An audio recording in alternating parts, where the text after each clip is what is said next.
Hoje eu vou apresentar uma solução, uma ferramenta para suporte de diagnóstico de câncer de mama, utilizando um dos modelos de IA, que é o Random Forest e a regressão logística. Então, vou seguir aqui o PDF, está bem documentado aqui, e para poder executar a aplicação, vou colocar aqui na parte de instrução de execução do Docker. Então, eu exportei, né, toda a aplicação ali no Docker, e aí eu utilizo o Docker Compose ali para fazer toda a instalação, tanto do front quanto da API. Isso aí facilita para gerenciamento de dependências e etc. Então, eu passo aqui de abrir o link, fazer a instalação do arquivo YAML.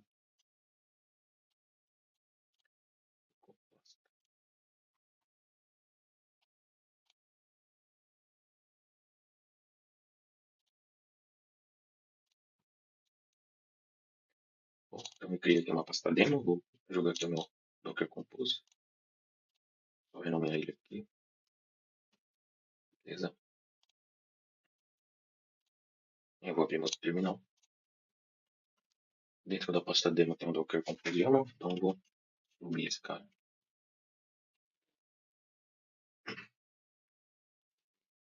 Beleza. E como indicado aqui na documentação,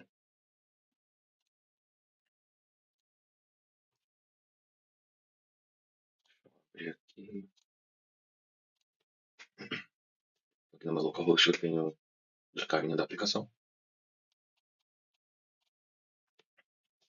E aqui na porta 8000 eu tenho a minha API aqui com alguns endpoints aqui documentados. Então todos esses endpoints aqui, exceto reports, eles estão integralmente integrados aqui na minha aplicação. Eu vou colocar a ideia aqui, né? Eu encontrei uma certa dificuldade no processamento das imagens e de mamografias. Então, tinha muita questão no pré-processamento, a normalização da imagem, a binarização e etc. E adicionar contornos ali utilizando visão computacional foi uma parte bem desafiadora. Então, a ideia que eu tive foi criar uma aplicação front-end, permitindo que o usuário, né, o médico, o doutor, possa carregar, fazer o upload de uma imagem e selecionar qual que é a área de interesse dele. Então, dessa forma, ele consegue crupar a imagem, fazendo um recorte apenas da lesão, e isso torna mais fácil ali o processo de análise, todo o pipeline ali, né, de análise e extração de métricas, etc. Então, aqui eu vou mostrar na prática. Aplicaçãozinha bem simples, vou colocar o nome de paciente, Fernanda, identificador aqui aleatório, vou salvar os dados, eu vou carregar aqui uma mamografia bem simples e prática. Então, aqui a ideia é dar ao usuário, né, ao humano, a possibilidade de ter um primeiro contato aqui com a imagem, saber o que ele está fazendo, e não fechar os olhos, carregar, fazer o upload, simplesmente pedir para ele fazer e boa, né? Então aqui ele pode grupar a imagem, então aqui ele consegue ter um detalhamento da lesão, ele consegue ter uma noção um pouquinho melhor. Uh, e, toda a aplicação aqui foi construída de uma maneira para não aplicar nenhum tipo de alteração na imagem, ou seja, ter diferenças em relação à proporção, porque utilizando o OpenCV, né, que é a visão computacional para poder extrair as métricas, se eu aplico qualquer redimensionamento ou qualquer alteração na proporção da imagem, isso poderia causar uma alteração nos pixels e, como consequência, ali ter uma análise e uma extração de métricas ali errôneas, né? Então, aqui eu clicar no botão analisar a amostra, qual que é o processo que acontece, né? Ali por baixo dos panos, então, eu tenho uma API que vai ler o arquivo, a amostra, vai fazer todo o pipeline de processamento, então, vai fazer a binarização da imagem, né? Vai transformar ela ali o mais 0 e 1 possível, né? Um preto e um branco. Também vai aplicar alguns filtros de blur, né? Porque a ideia é tirar tudo que é o fundo e focar apenas na lesão, que é o que está centralizado. E fazendo todo o pipeline de pré-processamento, normalização da imagem, a ideia é fazer o contorno de uma maneira bem minuciosa e precisa, para que dessa forma seja extraído então as métricas. E a partir das métricas extraídas, né, eu já tenho um modelo aqui de Random Forest treinado. Também tenho uma regressão logística por baixo dos panos aqui. Então, Dada a análise da amostra, ele já me retorna aqui as métricas e a probabilidade de risco dessa lesão aqui selecionada. Então, essa é a ideia, né? Um seleciona a amostra que ele quer, passa para uma IA que já foi pré-treinada, então pede para essa IA aí fazer análise e com a análise ela vai trazer aqui os dados. Então, é, uma dificuldade que eu tive no começo em relação ao pré-processamento da imagem, o tratamento dela com visão computacional, se tornou uma feature aqui dentro do meu projeto, ou seja, o humano ele está desde o início até o fim, fazendo basicamente uma espécie de audição em todo o fluxo que ele está fazendo. Então, eu acho que em questões de ética em relação à IA, isso é muito importante. O médico, o doutor, ele consegue dar um ok, ele consegue bater um martelo se realmente esses dados fazem sentido ou não. Isso é muito importante quando se trata de um diagnóstico tão delicado. E por fim, né, tendo aqui a probabilidade de risco, o doutor ali analisando as métricas e fazendo sentido, ele pode vir e salvar a análise. E o que acontece quando você faz a análise, quando você confirma essa análise? Todos esses dados são exportados para dentro de uma pasta. Aqui, quando você está rodando o seu demo, né? Então, aqui eu criei dois volumes. Esses aqui são os resultados da imagem.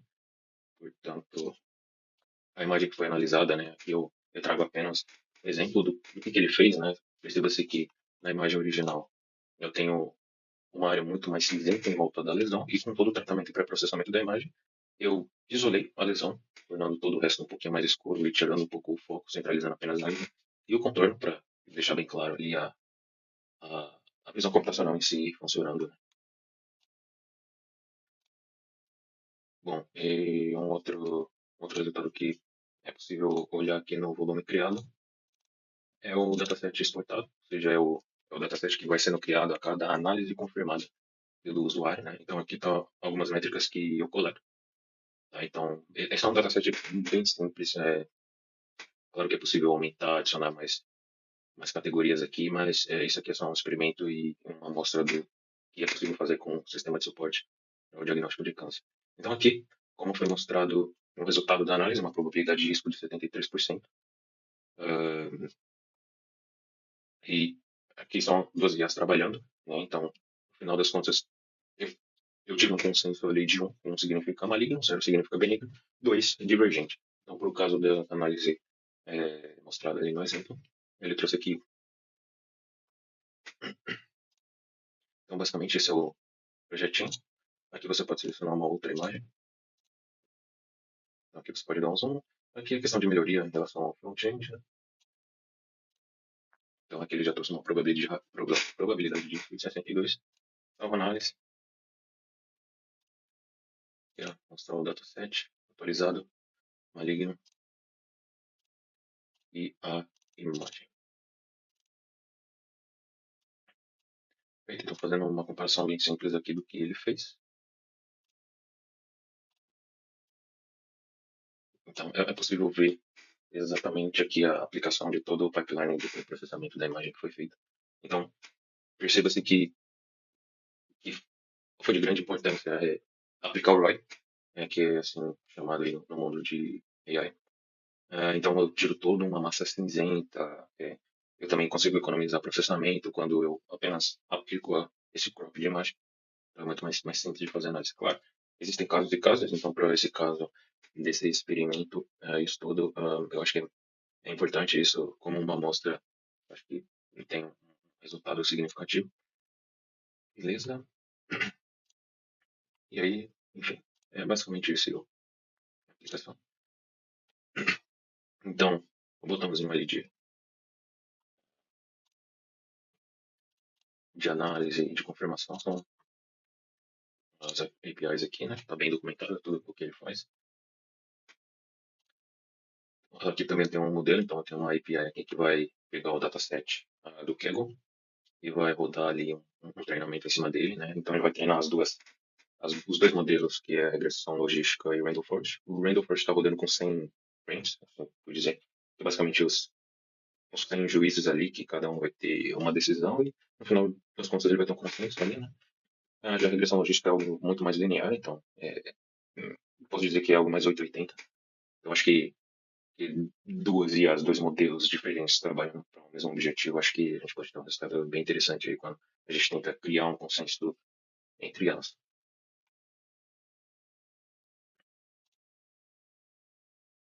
Bom, um desafio que teve, que foi muito importante também, o aprendizado e o entendimento de como aplicar a solução, é basicamente o estudo da morfologia, da lesão, entender como é feito o diagnóstico, como os parâmetros são tratados e como eles devem ser tratados. Então, isso foi um desafio que exigiu um conhecimento profundo, mas para uma amostra em estudos, eu acho que foi feito com precisão. E aqui eu vou passar um pouquinho mais da documentação. Tá no-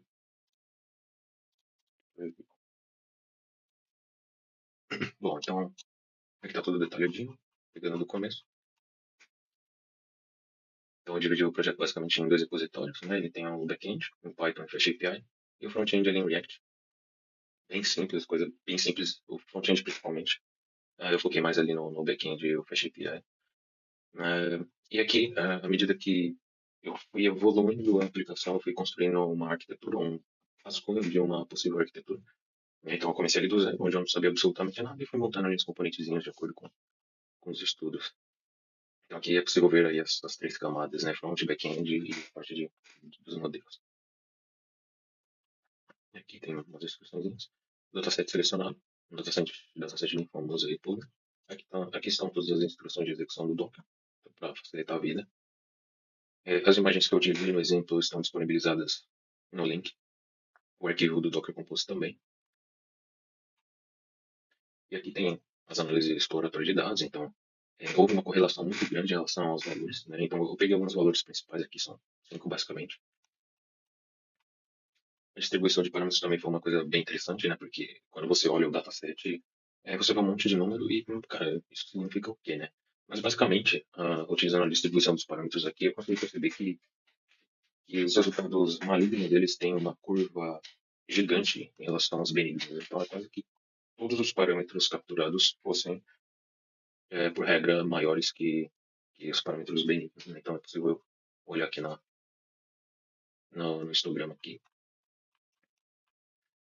Os outliers, estratégia de pré-processamento.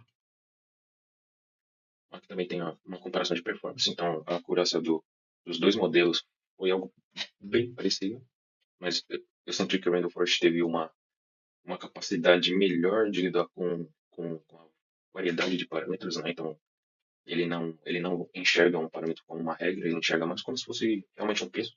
Mas, dado as branches, esse peso vai mudando de acordo com o parâmetro. Então, esse é um entendimento que eu tive. Particularmente, eu preferi o Randall Forest. E a regressão logística, ela, por ser linear, ela tem, ela tem um processamento, uma análise muito mais enviesada em relação ao Randall Forest. Aqui é a explicabilidade, não feature importance, dos parâmetros que eu foquei. Tem análise crítica, conclusão e aplicabilidade da prática. Então, basicamente, como eu falei ali no início, né, acho que como um modelo, é, um estudo em si, acho que está sendo muito bem aplicado, mas é aquele ponto, né? Nunca é 100% confiável. Os modelos eles podem errar, o dataset pode não estar tão bem auditado e tratado, então isso vai trazer aí problemas, né? Falsos positivos, alucinação, qualquer tipo de problema que seja. Então a ideia é passar ali a palavra final, sempre para a pessoa responsável por estar fazendo a análise e com o entendimento dela, confirmando ou não a análise. Então dessa forma a gente não só, não a gente, né? Mas dessa forma eu não só entrego um modelo de IA para dizer isso é maligno, isso é benigno, como eu forneço uma solução totalmente completa, do front ao back até o modelo, é, passando aí deixando o humano passar, né, por todo o processo de análise da amostra em si. Então, é basicamente isso.